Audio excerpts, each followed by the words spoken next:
गांव की बहू। क्या सावित्री, मैंने सुना है कि मालती की बहू ने अपने सास ससुर को घर से निकाल दिया है। अब क्या कहूं, आजकल की बहुओं का कोई भरोसा नहीं है, कब क्या कर दें। मालती की बहू को देखकर कौन कह सकता था कि वो ऐसी निकलेगी। तू सही कहती है। आजकल की बहुओं को देख मुझे तो बड़ा डर लगता है। कहीं मेरी बहू भी ऐसी निकल गई तो। नहीं नहीं, मैं तो गांव की सीधी सादी लड़की से अपने बेटे की शादी करवाऊंगी। इस तरह एक दिन गायत्री अपने बेटे की शादी गांव में रहने वाली मीना नाम की लड़की से करवा देती है। ये लीजिए माँ जी, आपके लिए गर्मा गर्म नाश्ता और चाय। अरे वाह बहू, सच कह रही हूँ, जब से तू इस घर में आई है मुझे तो बड़ा आराम है। तेरे जैसी बहू तो किस्मत वालों को मिलती है। का माँ जी, अब इतनी भी तारीफ मत करिए ना। धीरे धीरे मीना गायत्री की चहेती बन जाती है और मीना भी गायत्री को कभी शिकायत का मौका नहीं देती थी। फिर एक दिन, ये ले बहू, आज मैं बाजार से तेरे लिए साड़ी लाई हूँ। साड़ी देखते ही मीना का मुंह लटक जाता है। का माँ जी, ये भी कोई साड़ी है? ना, मुझे तो बिल्कुल पसंद नहीं आई। अरे लाना ही था तो कोई अच्छी महंगी वाली साड़ी ले आती मेरे लिए। आप तो ये सस्ती साड़ी उठा लाई। मुझे नहीं ना चाहिए आपकी ये साड़ी, आप ही पहनिए इसे। अरे ये क्या बहू, तू तो आजकल कुछ ज्यादा ही नखरे दिखा रही है। मैं इतने प्यार से तेरे लिए साड़ी लेकर आई हूं और तू है कि उल्टा मुझे ही दो बातें सुना रही है। अरे माँ जी, आप अपने लिए तो बड़ी डिजाइनदार और महंगी महंगी साड़ियां खरीदती हैं और मेरे लिए ये सस्ती साड़ी ले आई। आप समझती हैं कि मैं गांव से आई हूं इसलिए मुझे कुछ नहीं पता। हाँ, अरे कुछ नहीं, तुझे शहर की हवा लग गई है बहू। इस तरह दोनों सास बहू में रोज किसी न किसी बात पर लड़ाइयां शुरू हो जाती थीं। एक दिन गायत्री अपनी कुछ सहेलियों को अपने घर चाय पर बुलाती है। अरे बहू, मेरी सहेलियों के लिए बढ़िया चाय नाश्ता तो बना दे। अरे माँ जी, अभी ना मेरे पास बिल्कुल भी समय नहीं है। मुझे ब्यूटी पार्लर जाना है। चाय नाश्ता आप ही बना लीजिए। हाँ, तू कब से ब्यूटी पार्लर जाने लगी है? शहर आए 2 दिन नहीं हुए और देखो महारानी के नखरे शुरू हो गए। बस भी करिए माँ जी, आपसे बहस करने के लिए मेरे पास ना बिल्कुल टाइम नहीं है।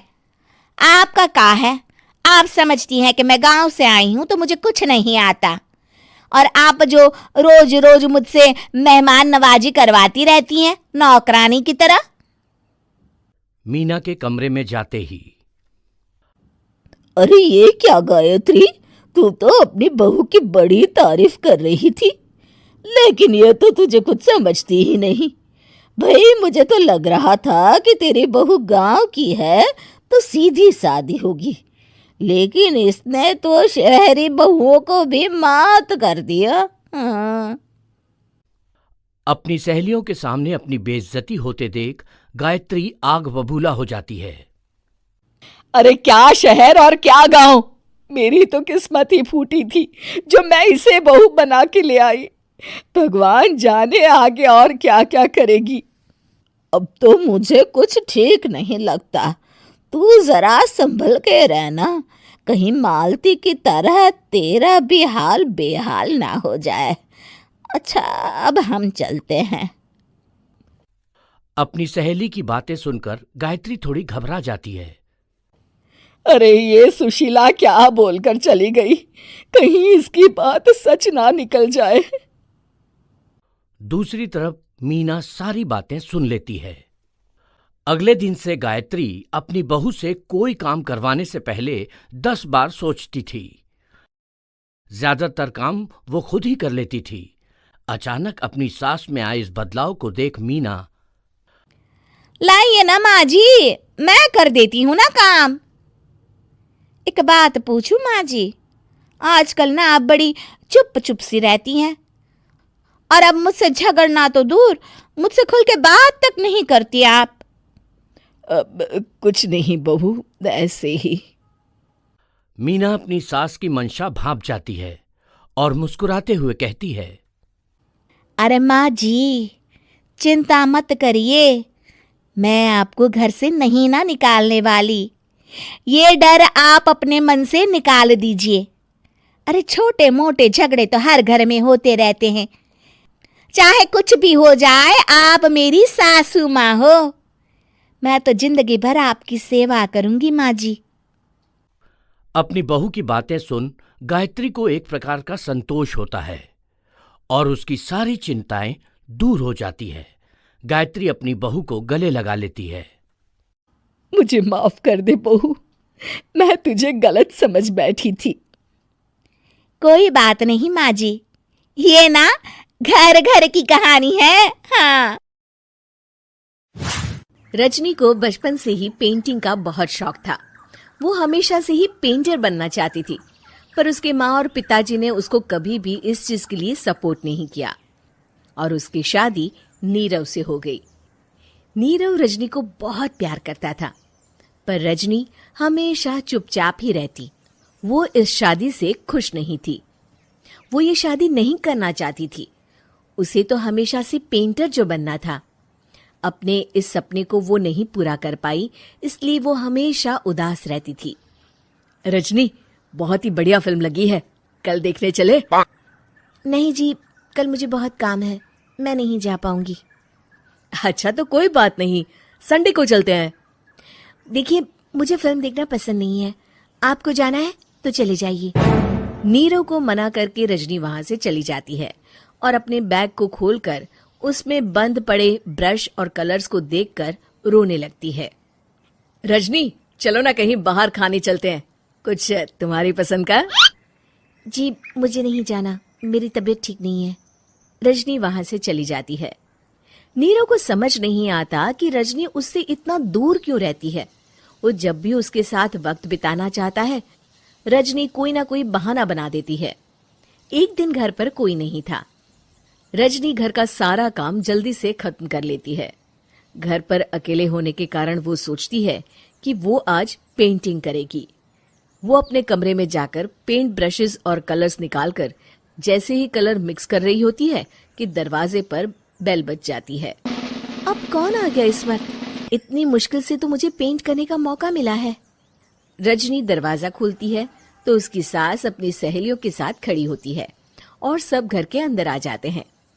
अरे बहू, सबको शरबत बनाकर पिला दे, बाहर तो बड़ी गर्मी है। उफ। जी। रजनी पेंट ना कर पाने से उदास हो जाती है। उसे गुस्सा भी आ रहा होता है कि उसने इस शादी के लिए हाँ क्यों कह दी। वो रसोई में जा रही होती है कि उसकी सास उसे रोकती है। बहू, सबके खाने का भी इंतजाम कर लेना, आज का लंच तो ये सब यहीं करेगी। हाँ। रजनी बिना कुछ कहे रसोई में चली जाती है। सबके लिए खाना बनाती है। सब खाना खाते हैं और रजनी घड़ी देखती है कि ये सब कब जाएंगे ताकि वो अपनी पेंटिंग कर सके। जब शाम होती है तब सब चले जाते हैं अपने घर। अरे बहू, सब तेरे खाने की तो बहुत तारीफ कर रहे थे, सबको बहुत अच्छा लगा खाना। आपको मुझे सुबह बताना चाहिए था ना कि आपकी सहेलियां आ रही हैं। पता भी है कितना वक्त लगा सारा खाना बनाने में। अरे बहू, तू ऐसे कैसे बात कर रही है मुझसे? तो और कैसे बात करूं? मैं इस घर की कोई नौकरानी नहीं हूं कि इतना काम करूंगी। रजनी अपने कमरे में जाकर दरवाजा बंद कर लेती है। शाम को जब नीरव आता है तो उसकी माँ उसे पूरी घटना के बारे में बताती है। क्या रजनी ने आपसे इस तरह बात की माँ? हाँ, और पता नहीं उसे क्या हो गया है, शाम से बाहर भी नहीं आई है। मैंने तो कई बार आवाज दी, खाना भी नहीं खाया उसने। तू ही बात करके देख ले बेटा। नीरव अपने कमरे का दरवाजा खटखटाता है। रजनी, दरवाजा खोलो, मैं हूं। रजनी दरवाजा खोलती है और फिर वापस जाकर अपने बिस्तर पर लेट जाती है। रजनी, माँ से बात करने का ये क्या तरीका है? मैंने कोई गलत बात नहीं की है। अरे तुम क्यों ऐसे बर्ताव कर रही हो सबके साथ? क्या तुम इस शादी से खुश नहीं हो? रजनी कुछ नहीं बोलती। अरे बताओ मुझे रजनी, क्या ये शादी तुम्हारी मर्जी के खिलाफ हुई है? हाँ, मैं ये शादी कभी नहीं करना चाहती थी। तुमसे क्या, मैं किसी से भी शादी नहीं करना चाहती थी। रजनी रोने लगती है। चुप हो जाओ रजनी, बताओ मुझे, तुम क्यों नहीं करना चाहती थी शादी? रजनी बेड के नीचे से अपने पेंटिंग्स, कलर्स, ब्रश, पेपर्स निकालती है। इतने में उसकी सास भी कमरे में आ जाती है। ये देख रहे हो, ये थे मेरे सपने। मैं पेंटर बनना चाहती थी, पर माँ पापा ने कभी सपोर्ट नहीं किया और मेरी शादी करवा दी। मेरे सारे सपने टूट गए। हर वक्त बस गुस्सा आता रहता है मुझे। मैं जानती हूँ कि आप लोगों की इसमें कोई गलती नहीं है, पर मैं क्या करूँ, मुझे समझ में नहीं आता।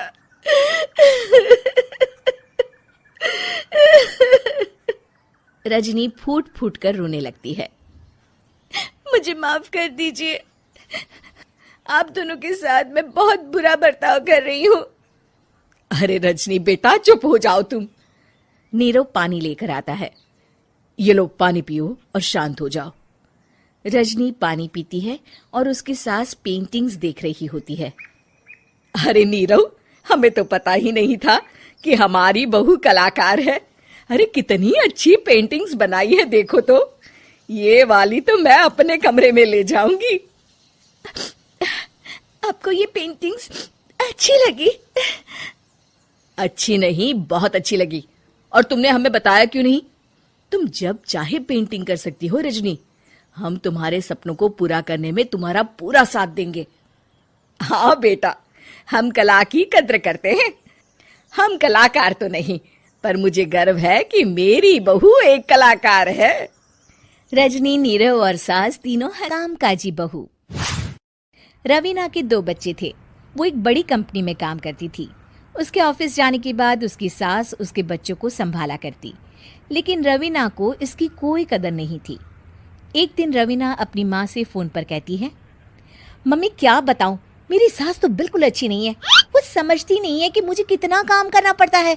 एक तो ऑफिस तक का लंबा सफर और फिर 9 घंटे लगातार काम। बैठे बैठे तो मेरी पीठ अकड़ जाती है। खुद तो सारा दिन घर में मजे करती है, जब मन करा सोए, जब मन किया खाए। तभी उसकी सास वहां आ जाती है। अच्छा माँ, मैं बाद में आपको फोन करती हूँ। जी मम्मी जी, कोई काम है क्या आपको? क्या हुआ? रवीना बहू, सारा दिन तो तू ऑफिस के मजे लेती है, लेकिन यहाँ ये बच्चे मुझे आराम भी नहीं करने देते। मेरी तो तबीयत खराब हो रही है। तो आपको लगता है कि मैं दफ्तर में मौज करती हूँ? आपको क्या समझाऊं, छोड़िए। माँ, काम करना भी जरूरी है। मजबूरी नहीं होती तो मैं खुद ही अपने बच्चों को देख लेती। अब आज तो छुट्टी है ना, आज तो कम से कम घर का काम कर ले। बहू काम शुरू करती है। बच्चे के साथ काम करना उसके लिए असंभव हो जाता है। वो जाकर बच्चा सास को देती है और कहती है, मम्मी जी जरा बच्चा तो पकड़ लीजिए, मैं घर का काम कैसे करूं? जैसे मैं करती हूँ रोज बच्चे के साथ। तुझे बताऊं तो तू सोचती है कि कोई बड़ा काम तो है नहीं, बच्चा तो सोता रहता है। अब देख लिया। खैर, बस मैं यही तुझे समझाना चाहती थी। ला, बच्चा मुझे दे और काम कर। बहू मुंह बनाकर वहां से चली जाती है। वो मन में सोचती है, बात तो सही है, बच्चे के साथ घर का काम करना असंभव है। वो किसी तरह काम करती है और अगले दिन ऑफिस के लिए निकल जाती है। ऑफिस में उसकी सहेली उससे कहती है, यार तू तो बड़ी लकी है, तुझे तेरी सास खाना बना कर देती है, बच्चे भी देखती है और तुझे किसी बात की चिंता भी नहीं होने देती। अरे क्या लकी, बदले में मैं उन्हें पूरी कमाई जो दे देती हूँ और अपने बच्चे से दूर रहती हूँ वो अलग। हर किसी को ना दूसरे की प्लेट में ज्यादा घी दिखता है। जा अपना काम कर।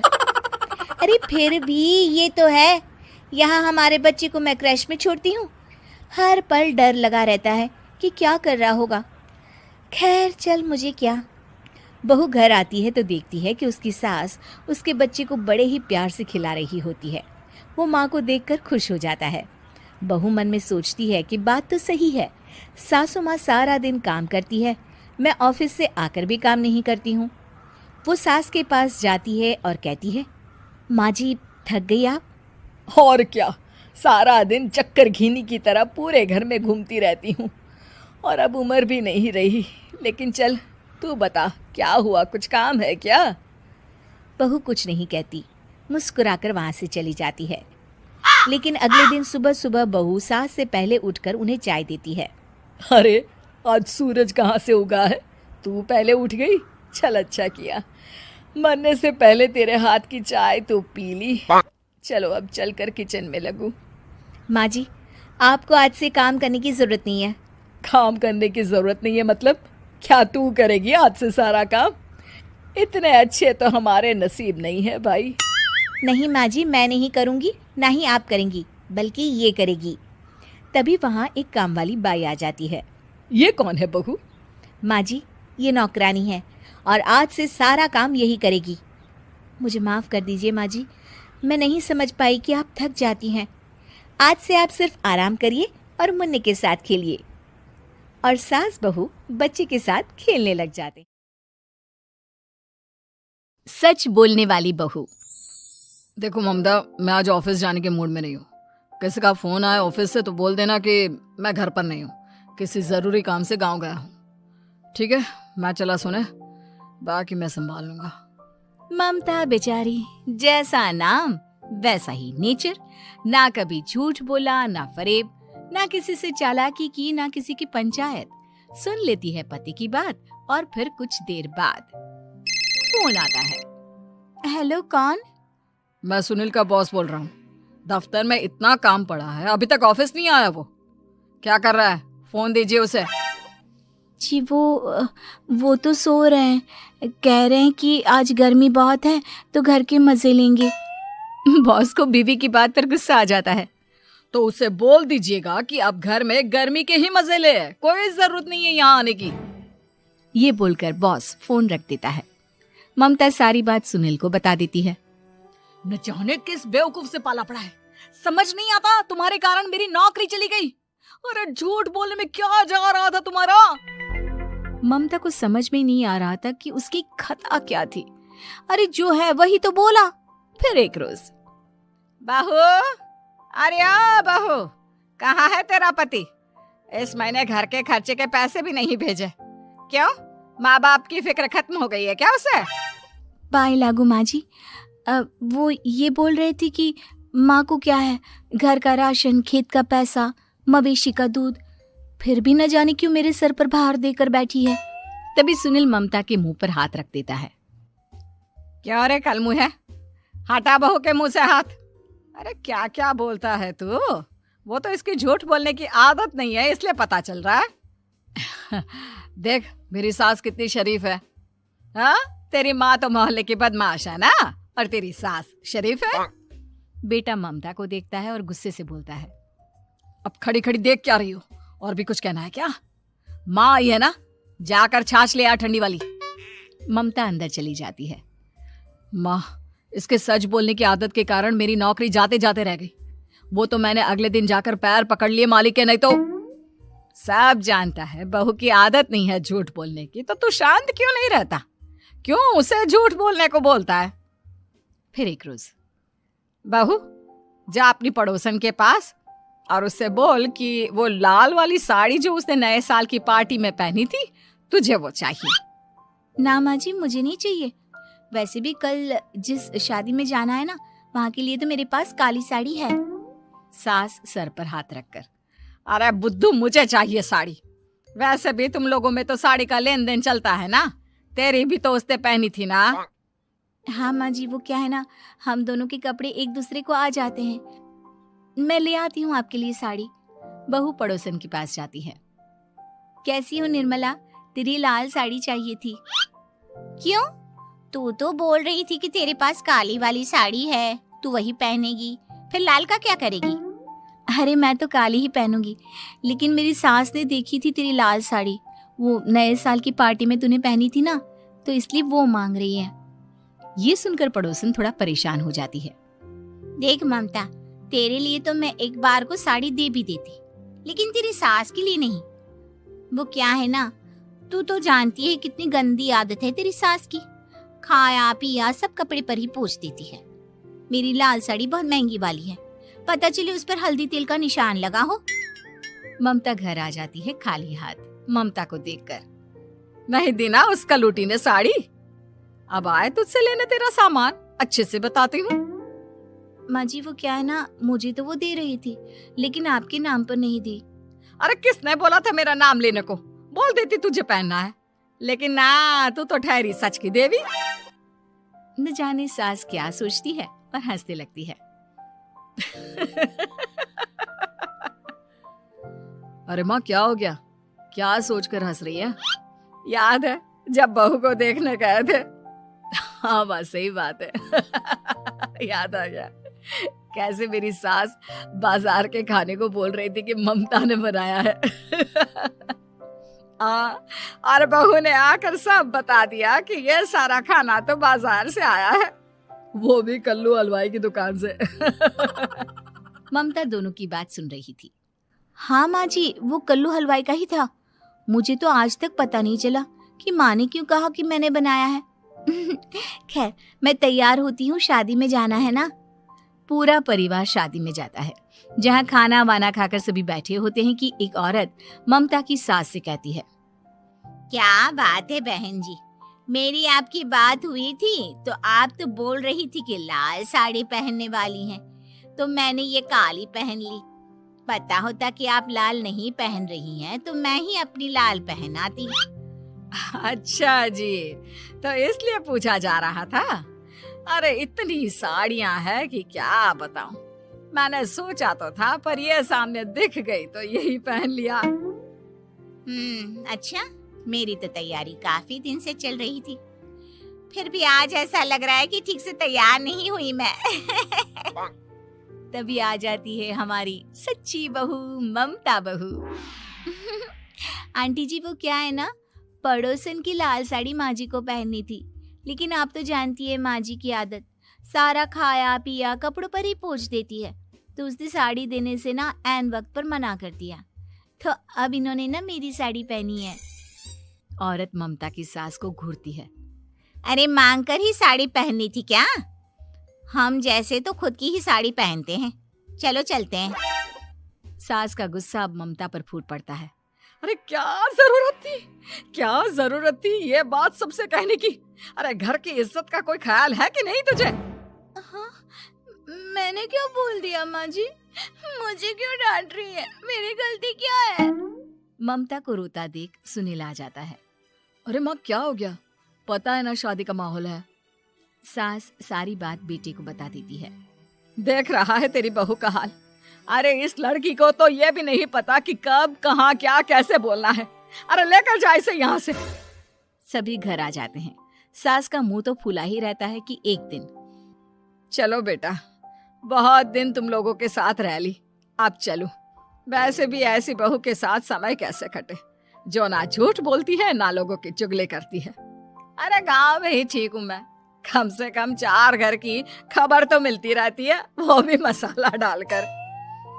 कैसी बात कर रही है माँ? अभी तो आई है, रह जाना, कितना अच्छा लगता है तेरे रहने से घर। तभी ममता आ जाती है। अच्छा लगता है, लेकिन आप तो बोल रहे थे कि न जाने कब तक रुकेगी, जाने का नाम ही नहीं ले रही। जाए तो कम से कम घर में थोड़ा सा फ्री सा तो फील करूं, यही बोल रहे थे कल माँ जी आपके लिए। सास बेटे को देखती है लेकिन क्या कहती बेचारी, जब अपना ही सिक्का खोटा हो।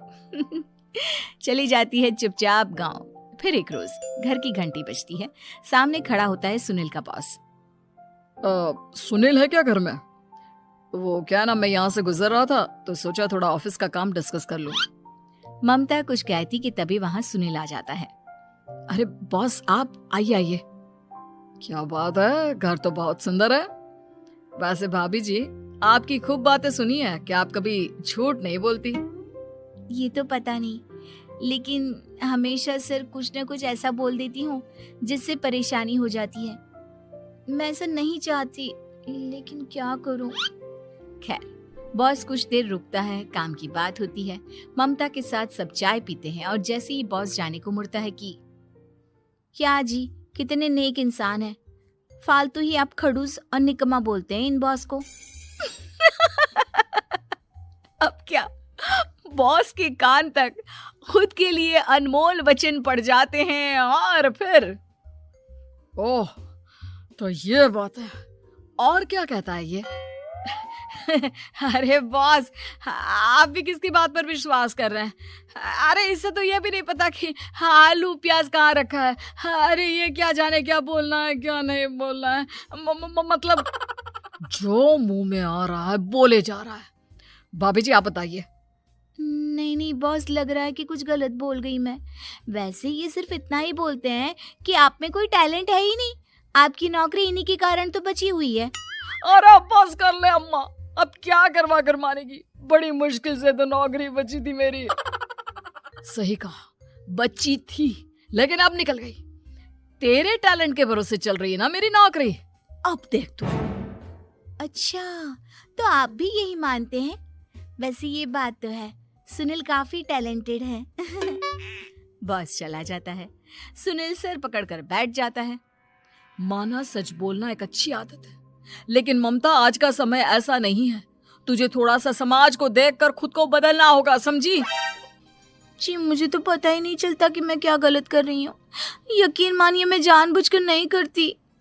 सुनील सोच लेता है कि वो किसी न किसी तरह अपनी बीवी के इस भोलेपन का इलाज करके रहेगा, लेकिन सवाल ये कि कैसे का जवाब अब मिल जाता है। और फिर एक रोज ममता की माँ आती है। ममता, तुझे तो पता है तेरे पापा का काम ठीक नहीं चल रहा है। कुछ पैसों की जरूरत थी, तेरे पास हो तो मदद कर दे बेटा। ममता माँ को घर खर्चे से बचाए पैसे दे देती है। पैसे देने के बाद सुनील आ जाता है। अरे सासू माँ, आज यहाँ कैसे आना हुआ? नहीं बेटा, वो ममता की याद आ रही थी ना तो आ गई।